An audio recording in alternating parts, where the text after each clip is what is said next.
I'm Eddie William Brooks, and this is my review of The Evil Dead.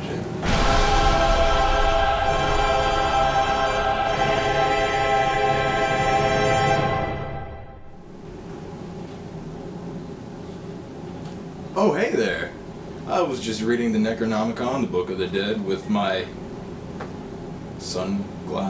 Sam Raimi came straight out of film school and just did the movie The Evil Dead back in 1981, and it was a huge horror success. I've always been afraid of the movie ever since I was little. I mean, that was one of the first big horror movies I ever watched, and yes, it haunted me. Now that I'm much older, I love the movie like crazy. It doesn't have necessarily the best script or acting, but that's a part of its charm.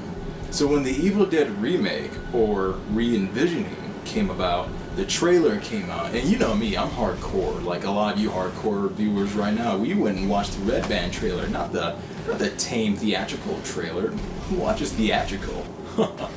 Oh, casuals. Hey, what you doing? I'm watching the Evil Dead trailer.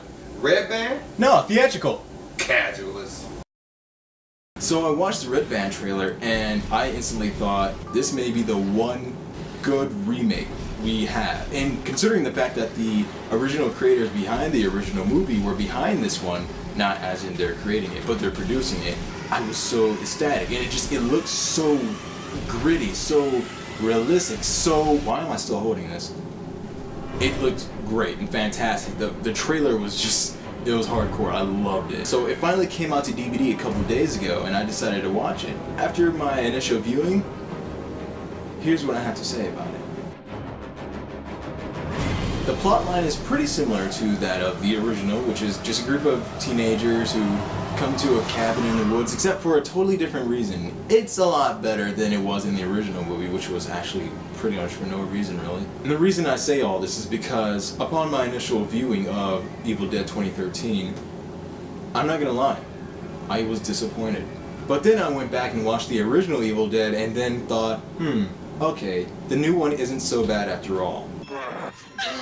You will die like the others before you. One by one we will take you.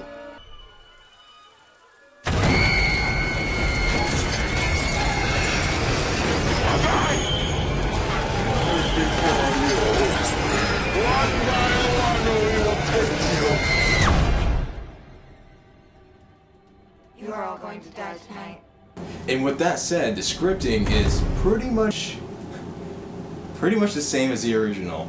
I kind of felt like I was watching a movie made back in the 80s, just done in 2013, which is probably exactly what they were going for, but I'm not quite sure. And that's one of the reasons it's so hard for me to really put a solidified thought or opinion on the new Evil Dead, because I'm not exactly sure what they're going for. I know they're going for more realism. Let me take that back. I know they're going back for more grittiness, more of a darker, more sinister tone than the original one. But it doesn't seem like they really changed anything else other than just its style, really. What's weird about this is that there's certain characters in this movie that just they're just there, you know? And I understand Evil Dead really isn't about all the super big amount of character development, but it just kind of bothers me. There's nothing really there until it comes time for them to die or just get brutalized by demons. So Mia is the main character in the story. She's the one who gets raped by the woods. Spoiler! As if you didn't already know that. And Mia's brother David is there to help set her straight with all of her drug problems and such like that. But here's the kicker. Okay, so the character David, and one of the very first scenes when they arrive to the cabin in the woods, David shows his girlfriend Natalie. Okay, right? So David comes out, he's just like, hey, this is my girlfriend Natalie.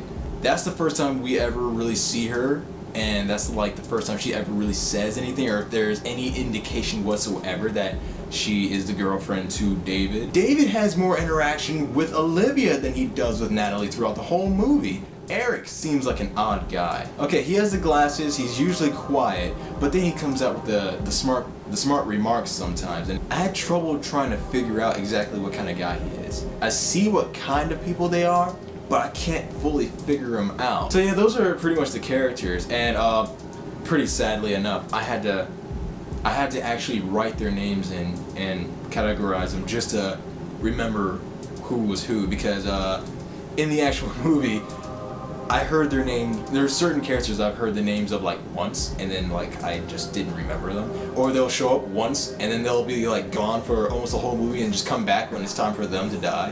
And I'm like, okay, I totally forgot that character existed. And this movie had a lot of those moments. Like for example, there would be a demon about to kill a certain character. Help me!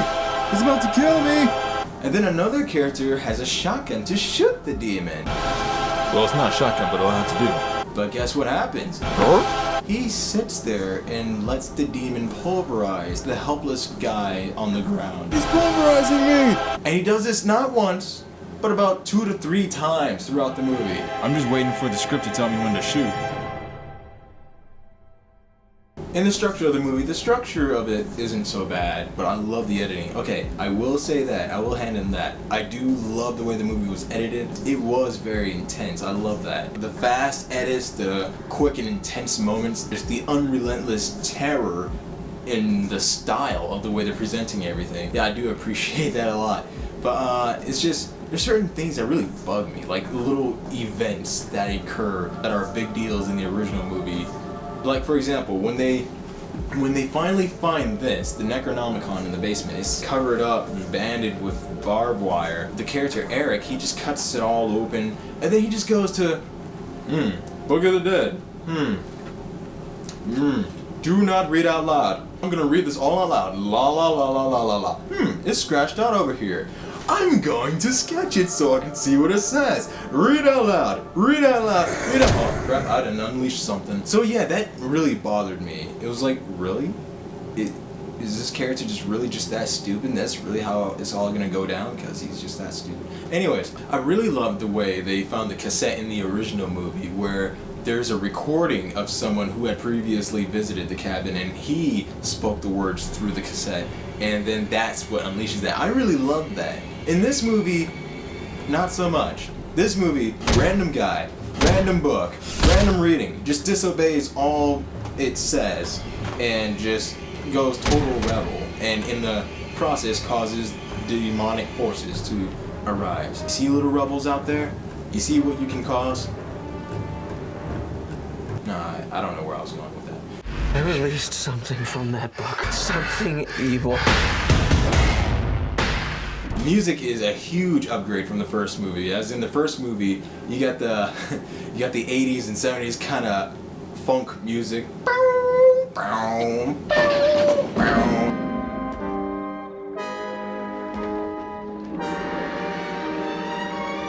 In the new movie, you actually got some pretty super intense, scary music, and I love it.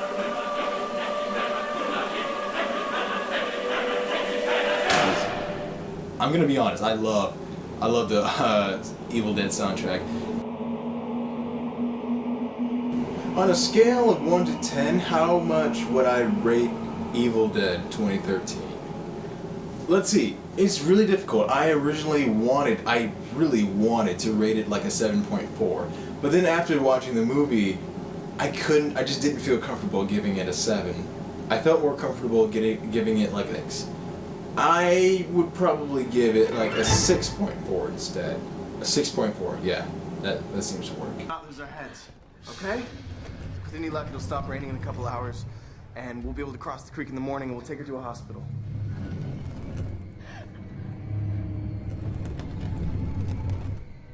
Mia? I was so ecstatic and psyched to see the Bruce Campbell cameo in The Evil Dead. I heard that there was an alternate ending to the movie where Mia actually wanders the road at the end of the movie, and she meets up with this truck driver, or just some guy driving a truck, and it happens to be Ash from the original Evil Dead series. And then like the demon, the camera demon, I don't know what to call it. We always see in its point of view, but we never see what it actually looks like. I've always loved that though. Anyways, that camera demon gets Mia, I think, and then like Ash pulls out like a shotgun, and he goes, groovy. And then, I don't know, it's supposed to like black out right there. But that was an alternate ending that they ended up cutting out because it was a different tone from the rest of the movie. Although it would have been really cool, and it would have been a lot of fun to see that, honestly, it just wouldn't have made sense and it wouldn't have fit very well there. But instead, they put a little silhouette of Bruce Campbell after the credits, and he kind of just raises his head up with the scary music, and he turns his head right on cue with this violin rise, and then he just goes groovy. I just thought that was really cool. I psyched out like a fanboy. I fangirled out like crazy. Oh my god! Oh my god! And then the movie's over. All in all, Evil Dead 2013, it did some really interesting things. It went in some really interesting directions. And then it kind of fell short in my expectations in a lot of other areas. I don't want to give a solidified opinion on some of the other things that didn't meet my expectations because they're kind of like in areas where, you know, it's like I'm not exactly sure if they were trying to go for that or if they just didn't really care for that. That's why I have a lot of mixed opinions and mixed thoughts about the new Evil Dead. I love it, and then again it disappoints me at the same time. So that's my overall view on it. In the trailer, there was so many clips and so many little scenes and bits that I was so anxious to see. Like, for example, cut it, cut it. Yeah, you know what I'm talking about. And then when you finally see the movie, that part is kind of like changed. Instead of her saying, cut it, like a demented person, like a demented demon, wow. She instead kind of goes like, don't cut it, don't do that. This is like the first time she ever has any real screen time. But Natalie, she's just like, go to hell, I'll do what I want. So yeah, that's that. There's a lot of scenes in the trailer that I really wanted to see in the movie, but they either took it out or it just happened in a less satisfying way. But you know. So now you guys have heard my review of it or my mixed opinions and thoughts on it. Now I want to see what you guys think about the movie. In the meantime, while you're posting your comments down below in the comment section, leave a like and leave also a comment of what you'd like me to review next. Now in the meantime, I got some studying to do, and if I get enough support, more videos like these, even better, will be on the way. Damn, that looks like my axe. Odd coincidence.